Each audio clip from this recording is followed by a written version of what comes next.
A single father's world collapses when ruthless gangsters snatch his daughter, but they just awaken to protect her with a hidden, deadly past. They took his child, but were they ready to face the Navy SEAL? The smell of grilled cheese and tomato soup usually meant everything was right in my small world. After-school snacks with Lily were sacred. We'd talk about her day, what wild adventures happened at recess, who she sat with at lunch. Her laugh was a melody I couldn't live without, a bright, pure sound that chased away any shadows left from my old life. Just being her dad felt like the biggest honor, a job I cherished more than anything I'd ever done before. I'd traded high-stakes missions for parent-teacher meetings and scraped knees, and I wouldn't have it any other way. Every drawing tacked crookedly to the fridge, every storybook read aloud, every whispered secret before bed. These were the treasures I protected. Life was simple, quiet, and perfect because she was in it. We had our routine, a comfortable rhythm that made me feel safe, like nothing bad could ever touch us here.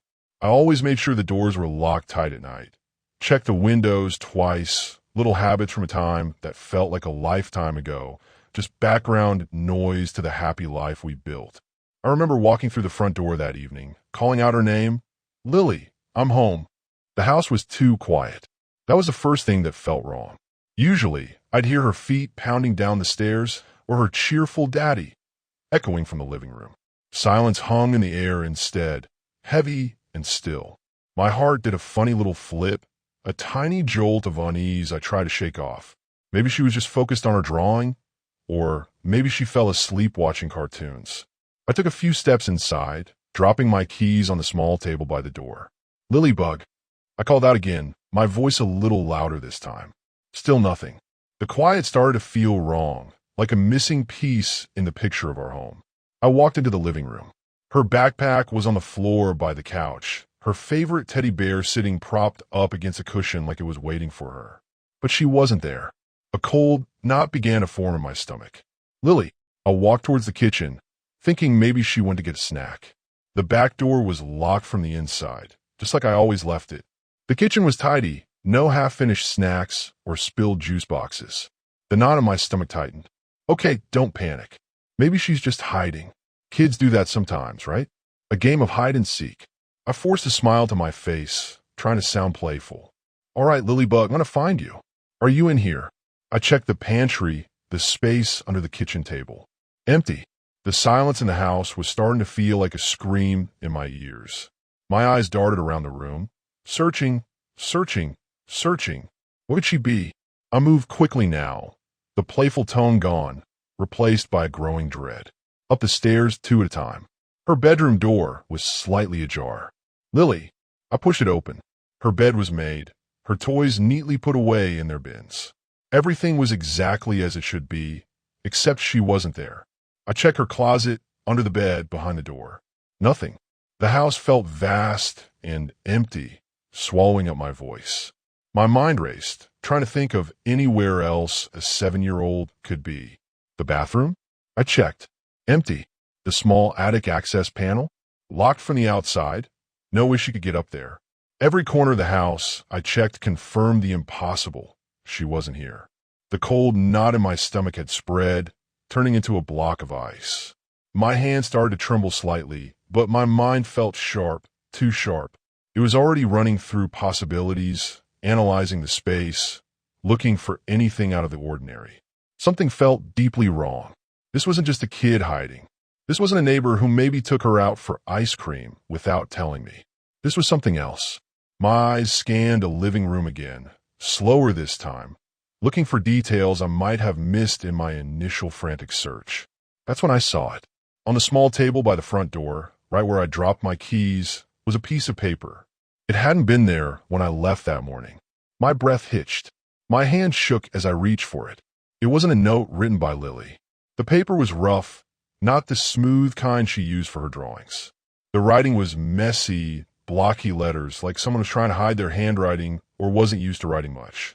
My eyes scanned the few short lines, and the words blurred for a second as the blood drained from my face. It was short, brutal, and to the point. They had her. Someone had come into my home, my safe place, and taken my daughter. The world tilted on its axis.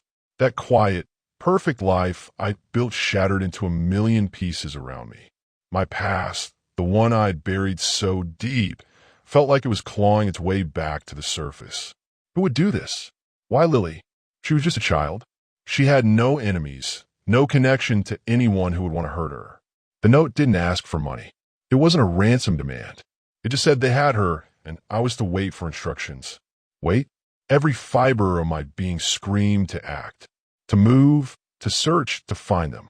The police. I needed to call the police. My hand fumbled for my phone, my fingers clumsy as I dialed 911. The voice on the other end sounded calm, professional, asking questions that felt stupid and slow compared to the racing chaos in my head. Yes, my daughter is missing. Yes, there's a note. No, I don't know who took her. It felt like an eternity before they said officers were on their way. Standing there in the silent house, the note clutched in my hand, I felt a chilling mix of terror and something else. Something cold and hard, something I hadn't felt in years. It was the feeling of a switch flipping inside me. The gentle father who read bedtime stories was still there, buried under layers of ice-cold resolve. They had taken the one thing I couldn't lose. They had shattered the peace I fought so hard to build. And a quiet voice from that buried past whispered a promise. I would get her back, no matter the cost. The front door siren wailed in the distance, growing louder, but a part of me already knew the police weren't going to be enough. Not this time. The house was suddenly full of strangers in uniform. They moved methodically, their voices calm but distant, like they were talking about someone else's life, someone else's nightmare. They asked me the same questions over and over. What time did I get home? Was anything else missing? Had I argued with anyone? My answers felt inadequate, small words against the enormity of what had happened. They took the note, carefully bagging it as evidence. They dusted for fingerprints, their brushes whispering against surfaces that just hours before felt safe and familiar. I watched them, a knot of frustration tightening in my chest. They were following the steps, the procedure, but it felt too slow, too removed. They couldn't possibly understand the urgency, the burning need to find her now. My little girl, out there with them. An officer, kind-faced but with tired eyes, sat me down and tried to explain what would happen next. They would issue an alert, talk to neighbors, check security cameras in the area. It all sounded so textbook, so ordinary. But this was the farthest thing from ordinary. This was my daughter. Every second that ticked by felt like a minute, every minute an hour. While they were busy with their protocols, my eyes kept scanning the room, revisiting every detail of the moment I found her gone. I needed to do something. Waiting felt like failure. My hands clenched into fists under the table. Years of training, of instinct, screamed at me to move. To act, not react. But the father part of me knew I had to let them try first. This was their job. The silence after the police left was deafening. My house, the place that was supposed to be our sanctuary, felt violated, empty. But seeing that symbol, the viper's mark, had done something strange inside me. It had quieted the screaming panic and replaced it with a cold, clear focus. Waiting for the police to follow leads, to navigate paperwork, felt like waiting for ice to melt in a blizzard. Lily didn't have that kind of time. Every second she was with them was too long. The image of her scared face fueled a fire in my belly, a fire I thought had burned out years ago. My mind wasn't thinking like a worried father anymore. It was calculating, assessing risks, planning. My feet carried me automatically towards the back of the house, to a part of the basement I rarely went to. It was behind a false wall in what looked like a storage area. To anyone else, it was just dusty boxes and old paint cans. To me, it was where I'd carefully hidden away the pieces of my previous life. Accessing it was simple, a sequence of movements that my hands remembered perfectly, even after all this time. A panel clicked open, revealing a small, dark space. Inside were things I swore I'd never need again. A sturdy metal box, a laptop that wasn't connected to the regular internet, and a few other items that looked harmless but were anything but. My fingers, steady now, went straight for the metal box. It wasn't locked with a key, but with a combination only I knew, a sequence of numbers tied to dates that meant something important to me. The box opened with a soft hiss. Inside, neatly organized, were things that felt both familiar and alien. Burner phones, small, specialized tools I hadn't touched in years, identification cards with my face, but different names, and a small, encrypted drive. Picking up the items felt natural, like my hands remembered their weight and purpose instantly. It was unsettling how quickly the dad persona could fall away, revealing the man I used to be. Next was the laptop. I set it up on a workbench, plugging it in. It booted up quickly, bypassing the normal starting screens and going straight to a black screen with a single blinking cursor. Typing in the codes to unlock, it was like remembering a forgotten language. My fingers flew across the keyboard, entering long sequences of letters and numbers that made no sense to anyone else. This laptop wasn't for checking email or watching videos. It was a doorway into a different kind of information, the kind the Vipers probably didn't even know existed. I needed to find out everything I could about their recent movements, their known locations, their habits. As the laptop hummed, loading secure programs, I changed my clothes. The jeans and t-shirt of a regular dad were replaced by darker, more practical clothing. Sturdy boots, pants with lots of pockets, a dark, plain jacket. Clothes that didn't stand out. Clothes that let you move without being seen. Looking at my reflection in a small, dusty mirror in the basement, I barely recognized myself. The worry for Lily was still etched on my face, but beneath it was something else, a sharpness in my eyes, a tension in my jaw, a readiness that hadn't been there hours ago. This was the man who operated in the shadows, the man who solved problems others couldn't. While the computer worked, I checked the other things in the box. A small, high-powered flashlight that could blind someone or show you things in the dark no other light could. A set of lockpicks, small and precise tools that could open doors without a key. These weren't things you learned from a hobby kit. They were taught for a purpose. Every item had a reason for being there, a potential use in the mission ahead. Because that's what this was now. Not just a desperate search, but a mission. The objective, recover Lily. The enemy, the Vipers. The stakes, everything. I took a deep breath, trying to push down the surge of emotion that threatened to overwhelm me. Thinking like this, acting like this, it felt wrong in the context of my quiet life with Lily. But it was the only way.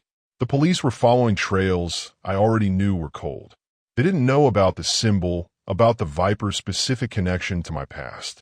They couldn't move with the speed and, well, the ruthlessness that this situation required.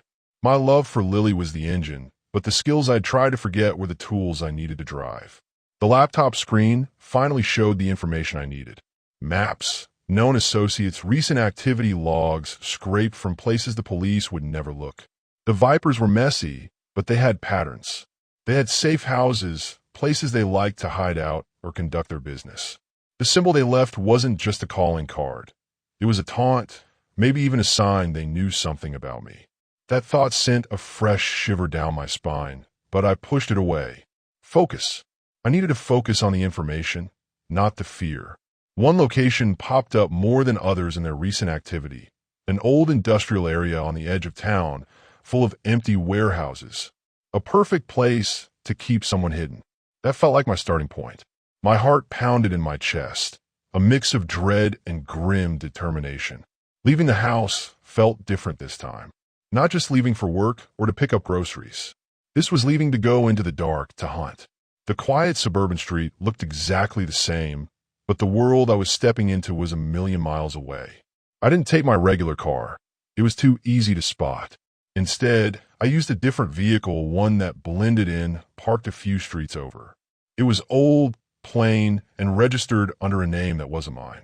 Driving felt like slipping back into a different skin, one that was used to being invisible. My eyes constantly scanned my surroundings, checking mirrors, noting other cars, looking for anything that seemed out of place. Old habits died hard, and right now I was grateful for them. My target was the industrial area, a maze of old brick buildings and chain-link fences. Finding the Vipers wouldn't be as simple as driving up and knocking on doors. They were careful, especially after taking someone. I needed to approach smart, use my knowledge of how groups like them operated. They'd have lookouts, maybe even camera systems, but they'd be relying on typical security measures. They wouldn't be expecting someone who knew how to see the unseen. I parked the car a good distance away, in a spot where it wouldn't be noticed, tucked behind some overgrown bushes. Moving on foot, I stayed in the shadows, using buildings and fences as cover. The air was thick with the smell of damp concrete and something metallic. Every step was measured. Every sound I made was controlled. I scanned the area, not just for people, but for signs of activity, fresh tire tracks, cigarette butts that hadn't been rained on, subtle movements in windows. I was looking for anything that suggested one of these empty buildings wasn't so empty after all. My senses felt heightened, sharper than they had been in years, picking up on faint sounds and smells that a normal person would miss. It was like my body remembered its purpose, shaking off the rust of civilian life. I moved around the perimeter of a few promising-looking warehouses, checking access points. Locks on some doors were old and rusted, clearly unused. Others showed signs of recent tampering or had heavy-duty padlocks that looked new. This was where I started leaving my own kind of message. Not a written note, but a different language they would understand eventually. A small, almost invisible cut on a fence that showed someone had been there. A tiny stone placed in a doorway crack that would fall if the door was opened, but looked like it had just been kicked there by chance. Little things that would tell them their security wasn't as good as they thought. I spent hours observing, waiting. The patience required was immense, a different kind of patience than waiting for Lily to finish her homework. This was the patient waiting of a predator, watching his prey. As darkness began to fall, lights started flickering on in one of the larger warehouses. Not many, just a few dim ones inside, barely visible through the grimy windows. Bingo, that was my target. Seeing proof they were inside sent a fresh wave of adrenaline through me, but I kept it in check. Getting emotional now would be dangerous. I needed to know more before trying to get inside. How many of them were there? Were they positioned? Were there patrols? Using a small, specialized camera I'd brought, one that could see in the dark and zoom in from far away, I carefully observed the warehouse. I could see figures moving inside sometimes, hear muffled voices. They seemed relaxed, maybe too relaxed. That told me they felt safe here. Good. That made them sloppy. I spent the next few hours gathering as much information as I could, mapping out their patterns, identifying potential entry points, and noting anything unusual. As the night deepened, I decided to leave a more direct message, just to let them know they were being watched. Not a threat, not yet. Just a seed of doubt. I moved closer to the warehouse, finding a blind spot in their limited surveillance. Using a tool from my kit, I subtly tampered with a wire on one of their external power boxes, just enough to cause a brief flicker in their lights inside. Then, I quickly and silently retreated back into the darkness. It was a small thing, easily dismissed as a power surge maybe, but it would plant a question in their minds. Someone is here. Someone knows we're here. Who is it? They were about to find out messing with my daughter had consequences they couldn't possibly predict. They finished dusting and bagging, their work seemingly done for now. They promised updates, gave me a contact number, and slowly they filed out, leaving the house feeling even colder and emptier than before. The sterile scent of fingerprint powder hung in the air, a cruel reminder of their presence, and, somehow, their absence of immediate results. I was alone again, left with the silence and the terrifying reality. They were gone, but Lily was still missing. That's when I knew I couldn't just sit and wait by the phone. My feet started to move on their own, retracing my steps from when I first got home. Where had I looked? What had I seen? I walked back to the front door area, my eyes sharp, scanning everything with a different kind of focus now. Not the panicked search of a father, but the detailed scan of someone trained to observe, to find what others miss. I looked at the floor, the walls, the small table. The police had taken the note and dusted the obvious spots. But I remembered something from the brief story I read earlier, a small detail about a symbol near the windowsill. The window. I moved towards the window near the front door, the one that faced the street. It was a double-hung window, older style. I checked the lock. It was forced, splintered wood around the edges that the police must have noticed. But was there something else? I leaned closer, running my fingers along the bottom sill, then up the side frame. My fingers brushed against something tiny, rough against the smooth paint. I lowered my head, bringing my eyes closer. There it was, almost invisible, scratched lightly into the wood on the lower part of the window frame, just above the sill. A small, sharp symbol. It wasn't random. It wasn't a kid's drawing. It was a mark, a very specific mark. My breath caught in my throat as I stared at it. Recognition, cold and certain, washed over me. I knew that symbol. I knew exactly what it meant and who used it. It was the symbol of the Vipers. Seeing that mark felt like a punch to the gut, but also, strangely, like a jolt of adrenaline. The Vipers. I had crossed paths with them years ago, during a different life, a life I thought I'd left behind forever. They were a nasty piece of work, involved in all sorts of bad things. But why Lily? Why couple my daughter? It didn't make sense. Unless this wasn't random. Unless they knew who I was. The thought sent a fresh wave of fear through me, colder than the last. If they knew, this was personal. This was dangerous on a whole different level. And if they knew, they wouldn't be easy to fool. My mind was racing now, putting pieces together with lightning speed. The forced window, the note, the Viper's symbol. This wasn't a simple break-in. This was targeted. And the police, bless their hearts, weren't equipped for this kind of fight. This wasn't about catching a burglar. It was about dealing with a dangerous group who had just stepped into my world and taken the most precious thing in it. I looked back at the symbol, a tiny, innocent-looking scratch that held a terrifying meaning. They thought they were just kidnapping a single father's daughter. They had no idea who that single father really was. The decision solidified in my mind, hard and unyielding. I couldn't wait. I couldn't rely on others. This was my fight, my daughter, my responsibility, and I knew exactly where I needed to start looking. The world outside my quiet street suddenly felt a lot bigger and a lot darker. Watching the warehouse from a distance had given me a picture, but it wasn't the same as being inside. My stomach twisted thinking about Lily in there, scared, surrounded by these people. But that thought also hardened my resolve. I had a plan based on what I'd seen and what I knew about how the Vipers operated. They were tough but predictable in their own way. They relied on strength and fear, not smart security. And their biggest weakness was that they believed they were safe inside their walls. They weren't ready for someone who knew how to get through walls. Getting inside was the next step, the most dangerous one yet.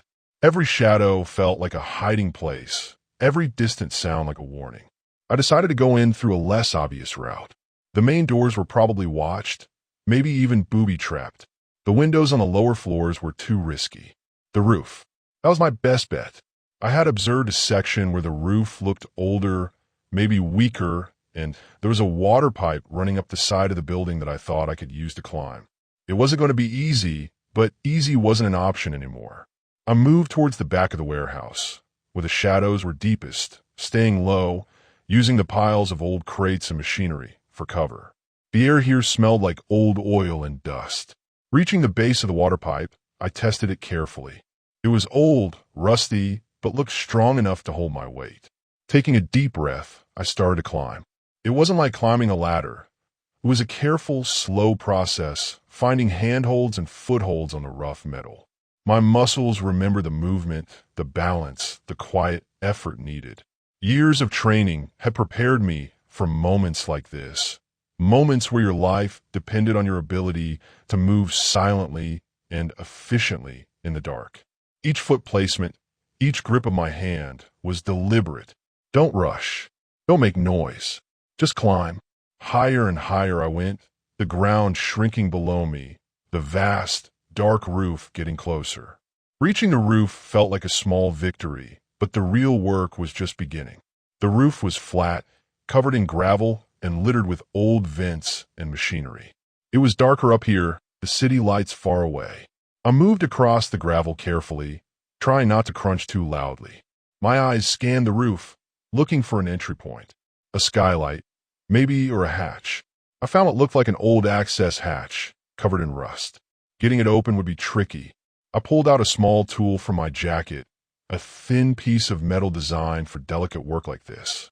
It took a few tense minutes, working slowly, listening for any sound from below. The old metal groaned softly as I finally managed to unlatch it. Opening the hatch revealed a dark hole, smelling of stale air, and something else, something metallic and unpleasant. I couldn't see much below. I listened again, straining my ears. Voices, muffled but closer now, drifted up from somewhere below. They were definitely in here.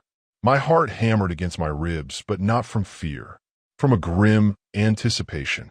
I lowered myself slowly through the opening, feet first, feeling for something to land on. It felt like dropping into the belly of a beast. The air inside the warehouse was cold and damp. I landed softly on something solid, lowering myself the rest of the way down. I was high up, maybe 20 feet above the floor, on a narrow walkway that ran along the inside wall of the warehouse. Below me, the space was huge and dark, filled with the shapes of stored goods, old equipment, and shadows. Lights were on in a section further away, casting long, eerie shadows. I stayed low on the walkway, moving slowly, silently, using the darkness and the clutter below for cover. Every creak of the metal under my weight, every scuff of my boots, sounded deafening in the quiet. My eyes constantly scanned the area below and in front of me, looking for any sign of movement, any guard. I moved along the walkway, making my way towards the section where the lights were on. The voices grew a little clearer as I got closer, rough and loud. They were talking, laughing. They sounded relaxed, comfortable. They clearly didn't think anyone could get in here. That confidence was their undoing. I reached a point on the walkway where I could see down into the lit section. It looked like a makeshift living area with some old couches, a table, and a few men sitting around, playing cards, smoking. They were armed, weapons visible. And just beyond them, in a separate, slightly darker corner, I saw something that made my breath catch in my throat. A small figure, sitting alone, looking small and scared. Lily, seeing her, even from a distance, sent a jolt of pure energy through me. She was okay, for now, but she was right there within my reach. The urge to just jump down and grab her was almost overwhelming, but I forced myself to stay put. Rushing in now would be suicide for both of us. I needed to be smart. I needed to wait for the right moment. I watched them, studying their movements, their positions, looking for an opening. They seemed distracted, careless. Maybe they had been up all night. This was my chance. I knew I had to get closer, find a way down without being seen. The air felt thick with tension. Just as I was planning my next move, a sound from below made me freeze. A door opened somewhere beneath the walkway, and footsteps sounded, heavy and echoing in the large space. Two men walked out from the shadows below, heading towards the lit area where the others were. One of them stopped almost directly under the walkway where I was hidden. He stretched, looking up towards the high ceiling, his eyes scanning the dark space. For a terrifying second, I thought he saw me, but his gaze swept past. My body was frozen, every muscle locked, my breathing shallow. This was it. I was too close, too exposed if they decided to look carefully. I knew I couldn't wait any longer. There was no perfect moment, no easy way down. I had to make one. Acting on pure instinct, honed by years of practice, I moved. I dropped silently from the walkway, landing behind a stack of old crates near where the two men were standing. The landing was soft, controlled, barely making a sound. They didn't hear me. I was on the ground floor now, in the shadows, just yards away from two armed men who had no idea I was there. My heart was pounding, a frantic drum in my ears, but my mind was clear. Two targets. Need to take them down quickly and quietly before they alert the others. I moved low and fast, using the crates as cover. The first man was still stretching, his back to me. The second was facing the other way, looking towards the lit area. Perfect. I lunged, closing the distance between me and the first man in two silent strides. My hand clamped over his mouth before he could yell, and with a quick, precise movement, I brought him down. He struggled for a second, surprised, then went limp. I gently lowered him to the ground behind the crates. One down. The second man must have heard a slight scuff or felt a change in the air because he started to turn. But I was already moving towards him. He barely had time to widen his eyes in surprise before I was on him. This time, it was faster, even more direct. Another quick, efficient movement, and he was down beside the first. Both dealt with, silent and out of the way. It was over in seconds, a blur of motion that felt both strange and deeply familiar. This wasn't how a dad was supposed to move. As I knelt there for a brief second, making sure they were both completely out, I heard a voice from the lit area. "Tony? Frankie? You guys coming or what?" Someone was expecting them. I didn't have much time. I quickly checked the two men, taking their weapons and anything useful they had on them. My eyes flicked towards the lit section, towards where Lily was. I had to get to her.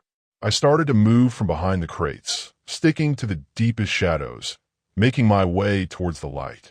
I hadn't gone more than a few steps when a figure rounded the corner from the lit area, looking annoyed. It was one of the men I'd seen earlier, a big guy with a scowl. He stopped when he didn't see Tony and Frankie. "Hey, where'd those two go?" he yelled into the darkness. He started walking towards where I was, his eyes squinting into the gloom. I melted further back into the shadows, becoming one with the darkness.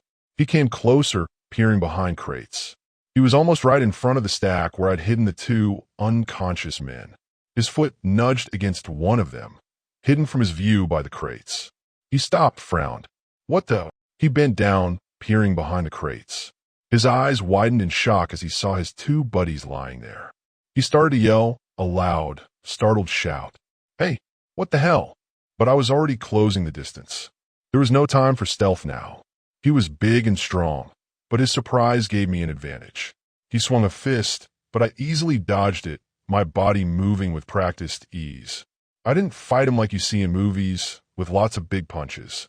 My movements were smaller, faster, designed to disable. A strike to a pressure point, a twist of a joint. He grunted in pain, his tough guy act crumbling.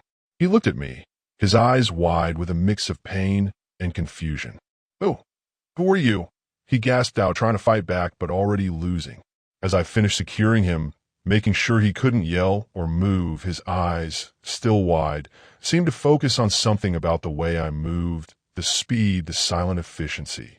A flicker of something, recognition or fear, crossed his face. He had seen something like this before. He knew this wasn't just some angry dad. He knew this was something else entirely. He knew they had messed with the wrong person. Taking down the last guy was messy, but necessary. There was no more hiding, no more quiet approach. They knew someone was here, someone who wasn't supposed to be. Their yells from the lit section of the warehouse told me they were finally figuring out something was very wrong. But I didn't hesitate. My only thought was Lily. I moved quickly from the shadows, heading towards the light, towards her. The warehouse was huge, filled with looming shapes in the dimness, but I knew the path I needed to take. Sounds of confusion and anger followed me, but they weren't fast enough. They hadn't expected this kind of pushback, this kind of speed. They thought they were in control. Bursting into the lit area, I saw them clearly now. 3 men, turning towards me, faces twisting in surprise and anger.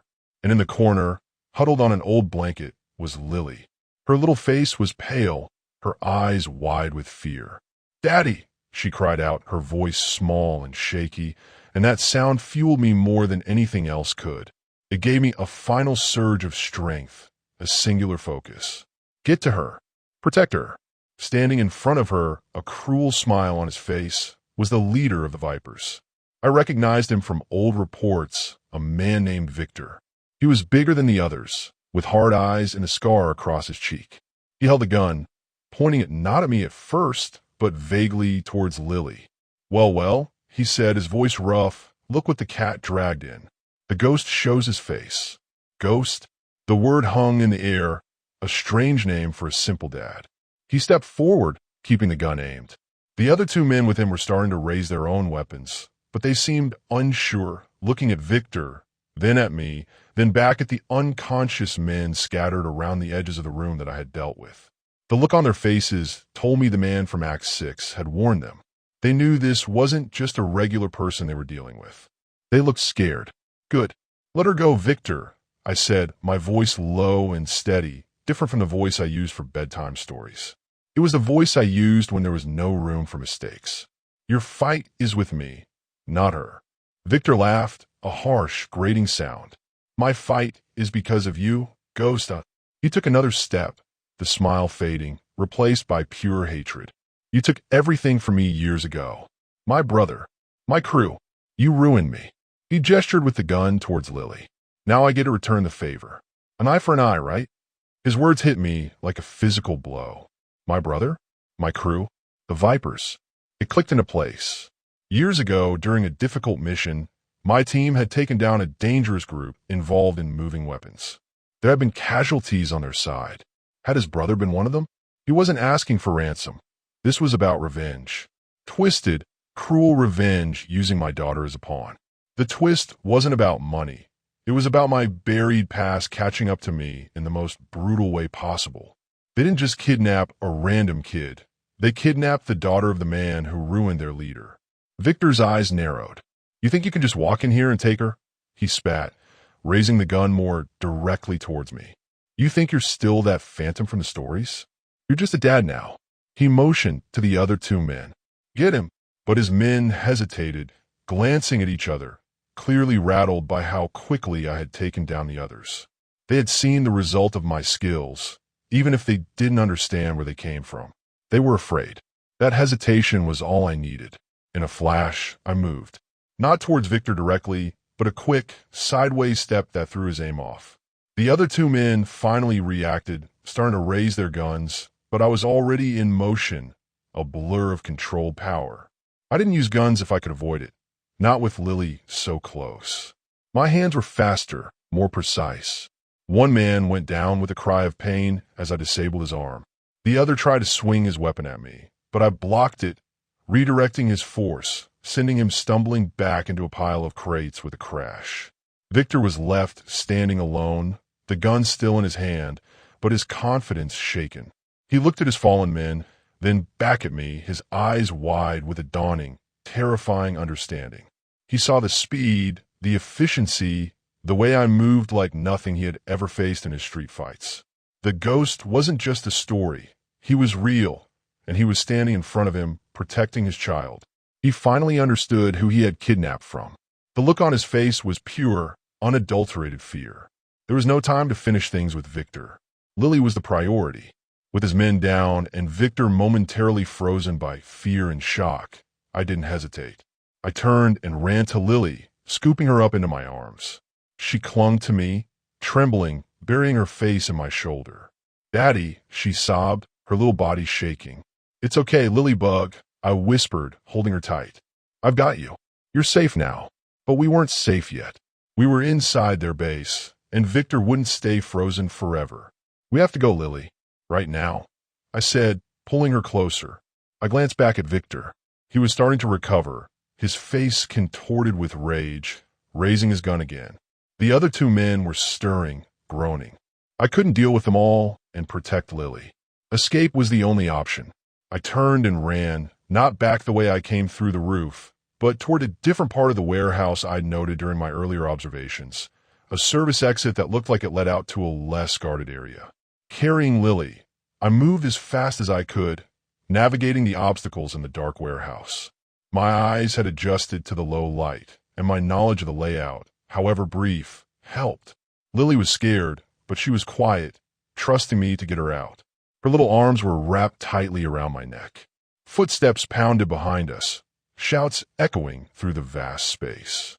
They were coming after us. Victor wanted his revenge, and he wouldn't give up easily. We reached the service exit. It was a heavy metal door, locked from the inside, but it wasn't a complicated lock.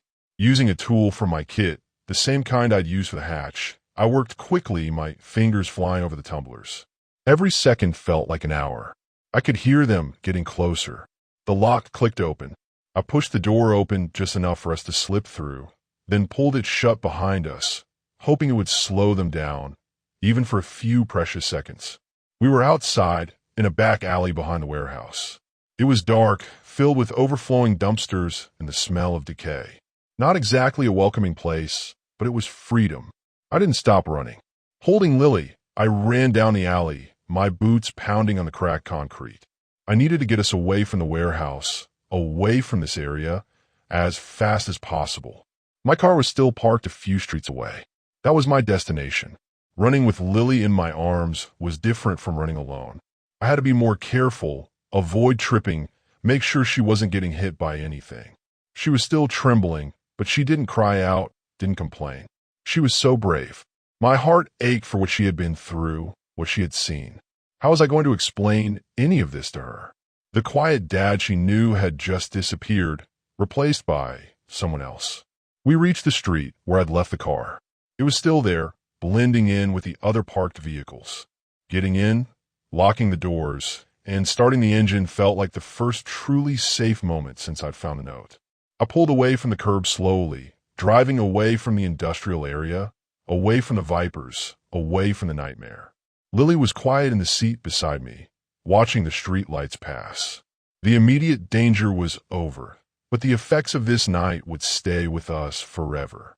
Looking at her, safe beside me, a wave of relief washed over me, so strong it almost made me pull over. I had done it. I had gotten her back, but the cost fell heavy.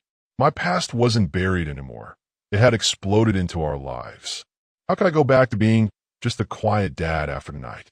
How could I explain to her what happened, who I really was, without scaring her? The road ahead felt long and uncertain. Not just the road home, but the road of our lives together, forever changed by the night her dad stopped being just a dad and became the ghost.